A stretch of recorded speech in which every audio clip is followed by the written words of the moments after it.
Hello there, it's Chris here from Retirement Wealthy, and today we look at a three-bucket system which plenty of financial advisors advocate as a method of creating a successful retirement package. Now, three buckets, you ask, sounds pretty damn stupid, but it's not that stupid. Here's what it's all about anyway. It's about where and how to allocate all the money you've saved for your pension years. So let's say you retire at 67 and you plan to live for 20 years, and if you're in the UK, your state pension will be about 10,000 a year. And if there's two of you with good contributions, well, that's £20,000. Now, if you want a good quality retirement lifestyle with holidays and home comforts and good quality cars, then you might require 40,000 a year. That means you've got to find 20,000 a year from your other pensions, savings, and assets. And if you're going to live for 20 years, that's 20,000 times 20 equals £400,000. To live okay over those 20 years, we'll ignore inflation and all that stuff for the purpose of this exercise. Just keep it simple and remember, I'm not a financial advisor and this is not personalised financial advice. This is just about buckets and what to put in them.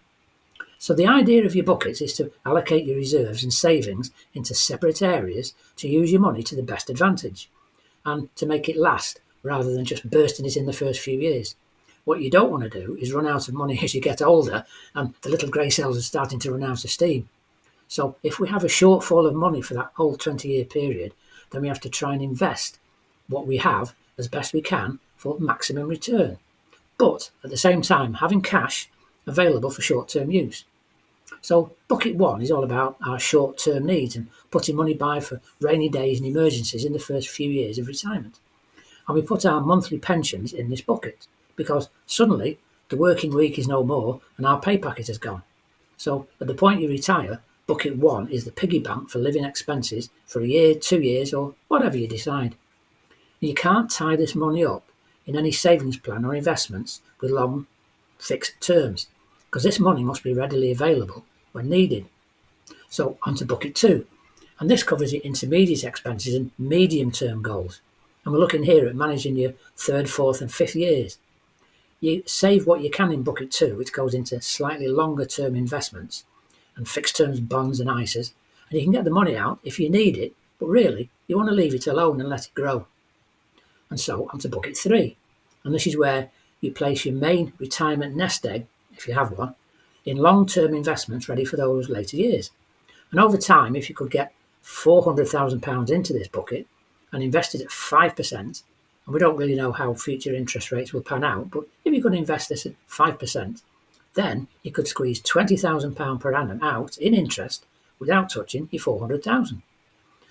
With your regular monthly pensions, this gives you the £40,000 per annum you require. But what do you do when you haven't got the 400,000? You can have as many buckets as you like, but they are only of any value if you can fill them with money.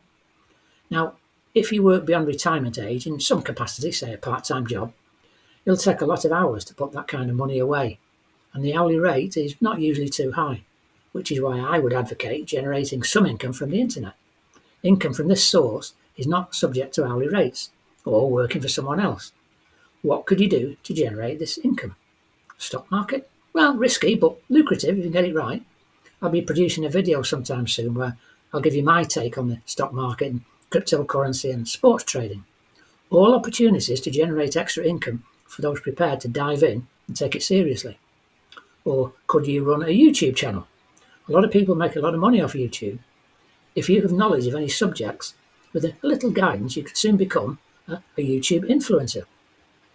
The money doesn't come in straight away, but if you have 20 years, well, there's plenty of time. People say, I'm not an expert in anything, but quite often, that's not true, because you may have skills you could teach other people from a long working life, or from hobbies.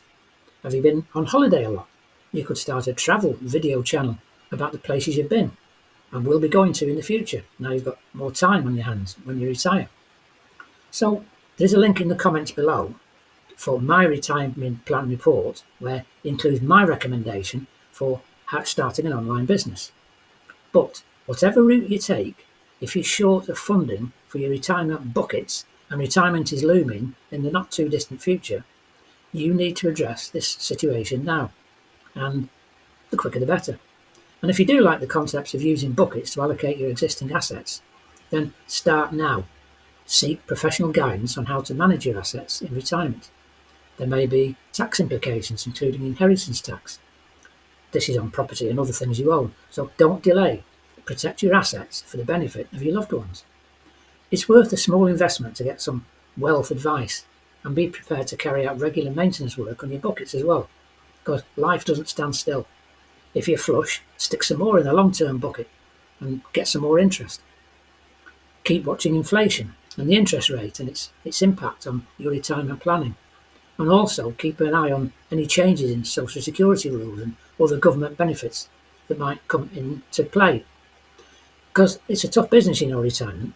There are many people going to struggle with long-term poverty in their older years. But we can avoid the hard times if we plan early enough, even if we're not flush with pensions and savings.